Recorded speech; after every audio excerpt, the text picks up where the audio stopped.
everybody, and a special welcome to my channel and my playlist Sewing Made Easy.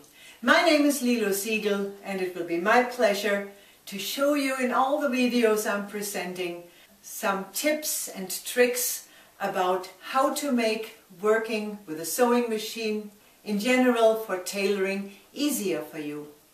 To make your sewing projects easier or easy, first of all, you will have to have a very good pattern that fits, so there's not so much to be changed and to be altered while you go along with the object you're sewing.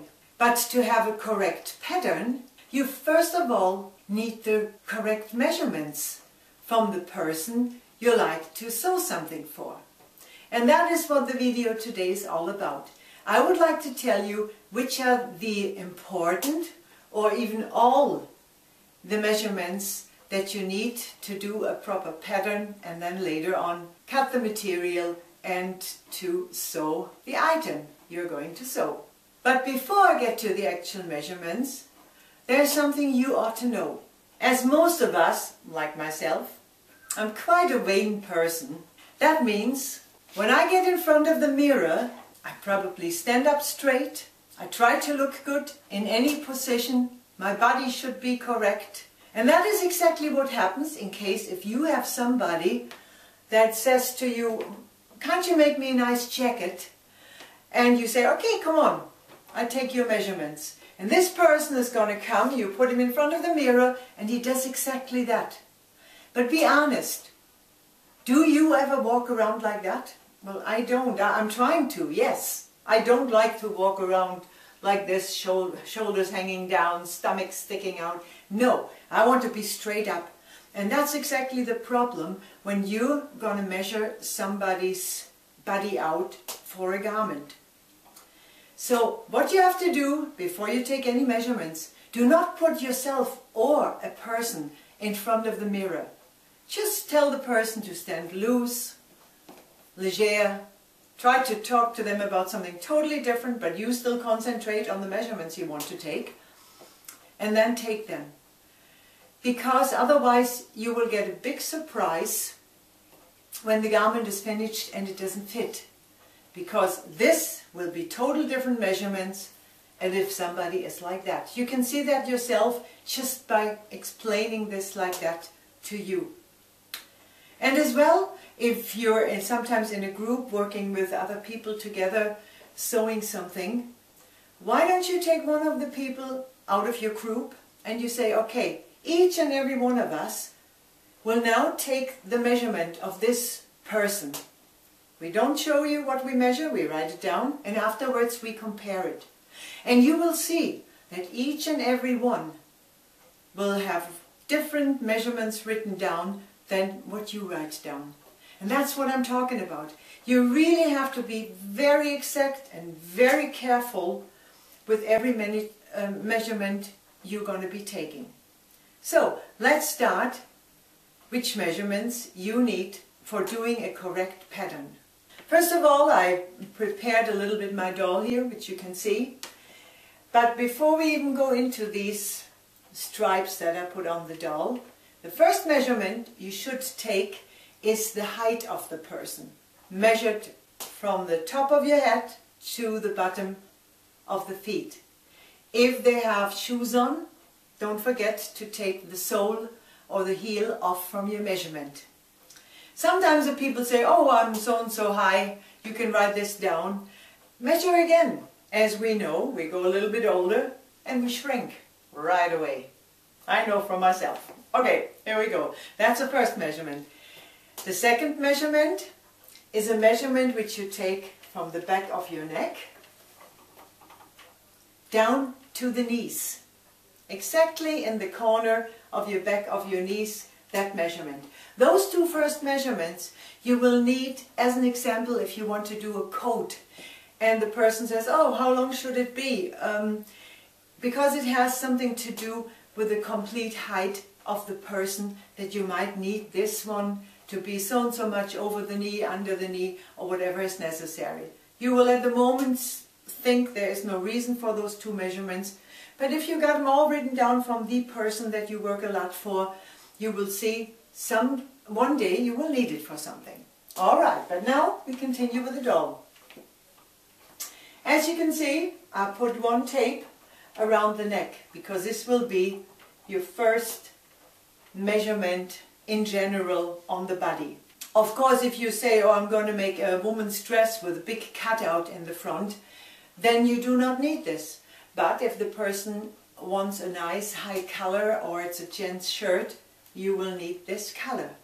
Put it loose around the neck. It shouldn't be tight so the person can't breathe anymore. It should really, as you can see this one lying, just lean onto the skin, loose, but still in a certain way tight. The next one is your shoulder measurement. The shoulder measurement starting exactly on that particular point. So if you're in the beginning not very firm with taking measurements, maybe you will put some thin ribbon on all the areas where you want, or which is also very good if you take a rubber band, because it usually falls into position on certain areas anyway. So you go on that point where your neck measurement was, if you put a string around it, and you go onto your shoulder bone there. That is your actual shoulder width. Then you can continue right away in the back and measure again from this shoulder point to the other side's shoulder point, and you will get the complete measurement of your complete back. Or you can also call it your complete shoulder width.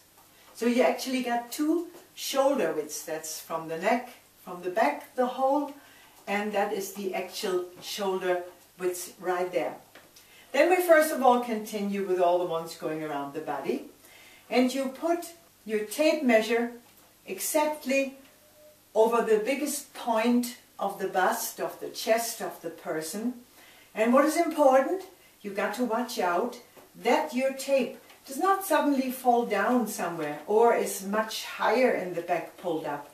It more or less is quite diagonal all the way around. Of course, if somebody got a very funny round back, this is not so easy to do, but then you do have to continue checking and checking to get this correct point. The next point will be the waist. The waist is usually directly beneath your ribs here, and when you take a tape or even a rubber band, you will find that it more or less falls into the smallest position of the body, which will be the waistline. But we know many women, they like to have a skirt that is not really directly in the waistline. They want it a little bit lower. The same with men's trousers. You can see this very well, especially if some guys got a little bit of a beer belly. The waistline is not really the line for the belt line. It's usually like 4 centimeters lower. So that is the other measurement you should take. Because if somebody says, I want the trousers to start there, you need that measurement. So make yourself another mark, approximately 4 to 5 centimeters underneath your waistline, and measure that width, because it will be totally different than that one. And the last measurement going around at the moment is the hip line, and that will be on the strongest part, measured over the hips of the body. Also there, be careful. Keep on trying on which position it is really the thickest before you write that measurement down. So now we continue on the top again. As you can see, I marked this as well for you. From the same position where we started measuring the shoulder, now you measure down exactly onto the bust line, because this is the height of your bust. And there's, if it's a measurement for a woman, very important that you ask the person, or if it's for yourself, think about it, what kind of bra do you wear usually? Because let's take the case, somebody wants to have a real nice tight gown made from you, and she usually wears a push-up BH, but when she came for, sorry, it's push-up bra, it's not BH, that's German, it's a push-up bra. If they usually wear that, but for the measurement, they came with a real thin one, an old-looking kind of bra. that gives you a total different measurement on this. First of all, on where the actual bust is sitting, and as well on the bust. This is clear, isn't it? So ask the person, what do you usually wear, or which bra will you wear after I made you this dress? So that's what you got to consider. So that will give you then your bust height. If you mark the same one on the other side, you can right away continue measuring again from the shoulder point on the neck, over the bust line, down to the waist. Then you got the measurement of your front height. As you can see here, I put another tape in for you in a different color, because automatically after you've done that, you also do have the width of the bust distance, which is necessary again if you're putting a seam over the bust exactly, that it's not totally out, and as well for all the little folds you have to do by tailoring the garment really well.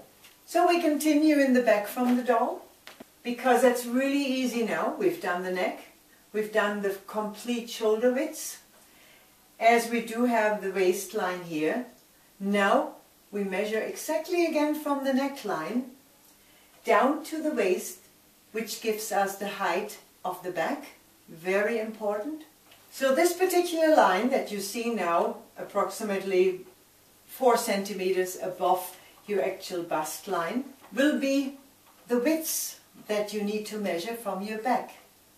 So look where your sleeve would be coming in at the body. You can see that very well when the person stands in front of you. And you measure from the sleeve to the other side of the sleeve, and it usually lies about 4 or 5 centimeters above your bust line. Again, very important. Otherwise you sit in the car and you can't reach the wheel because it's way too tight in the back.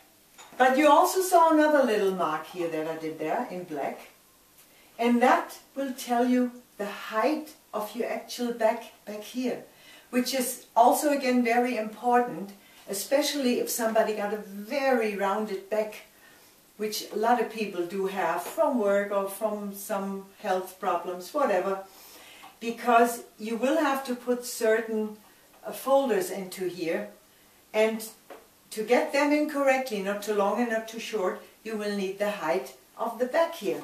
And that to measure, you take a right-angled ruler, whatever you got to use, ask the person to just push it under their arm, and when it's under the arm like that towards the back, you can exactly see where that height of the back will be. So that's another measurement you need. You could think these are the main ones, but we have not been talking about the arms yet.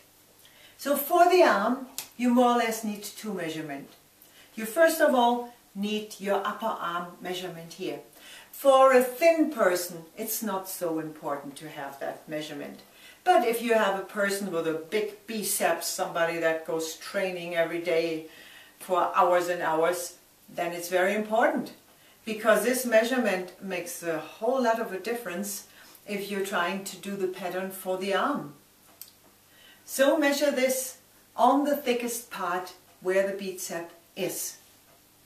And then you will need the length of the sleeve. The length, again, you start exactly on that point, on your shoulder bone point here, and put your arm slightly forward when you measure it, and measure slightly over the elbow towards your hand. Now if it's for a blouse or for a shirt, it is enough for me if I measure exactly where the wrist is.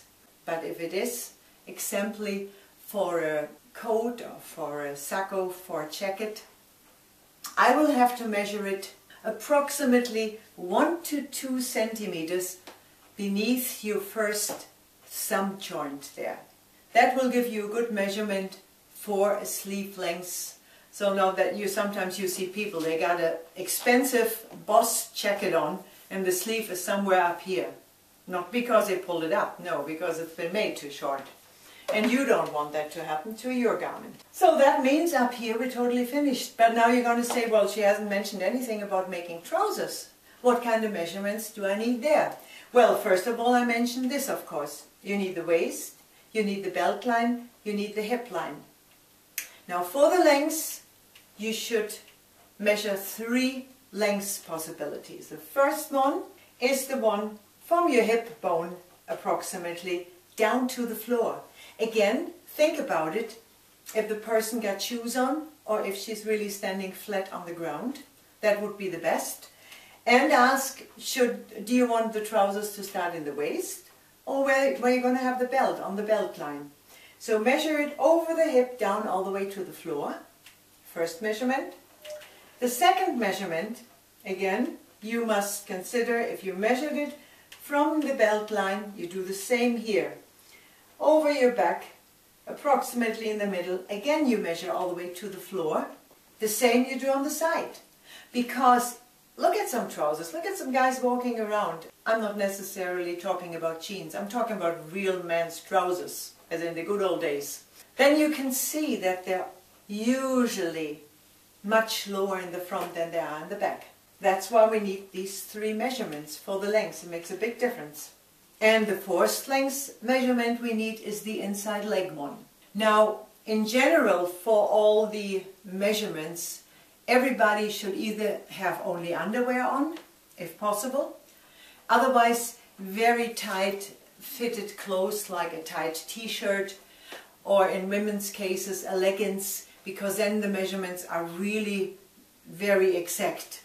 So for the man's measurement from the inside leg, if he doesn't want to take his trousers off, which we women have to understand as well, then ask him to really pull the trouser quite high up, so you can really measure from the inside leg down inside in the middle of the leg again to the bottom, and you get the inside leg measurement, which is more than important. Now there's only 2 measurements left for the trousers, which is the width of the thigh, difficult word for me, thigh, okay, the thigh measurement, which is more or less like the bicep one.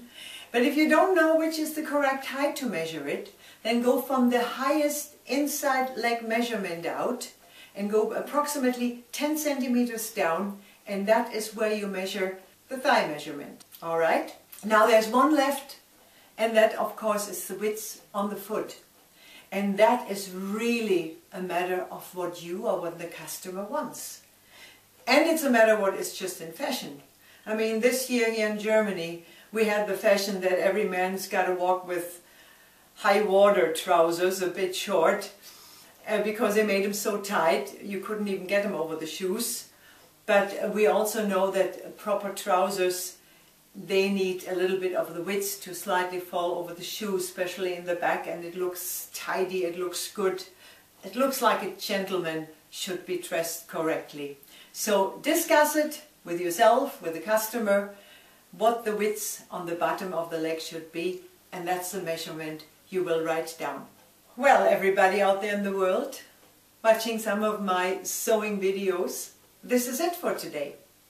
I hope I didn't forget anything, which can happen easily because I'm doing this without a dictionary. It's not my language, but I try my best. I try my best, but I think I keep saying that anyway. But I gotta have an excuse if something very funny comes out of me so I hope you understand.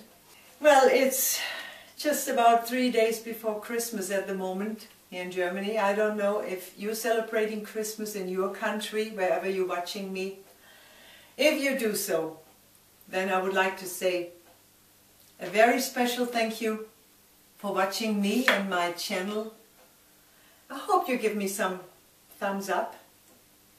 I hope you enjoy my videos, and I also hope you keep coming back to watch all of my videos. I thank you so much for being in this world. I wish you a Merry Christmas and a very, very happy and healthy New Year. All the best to all of you. Yours Lilo. Bye.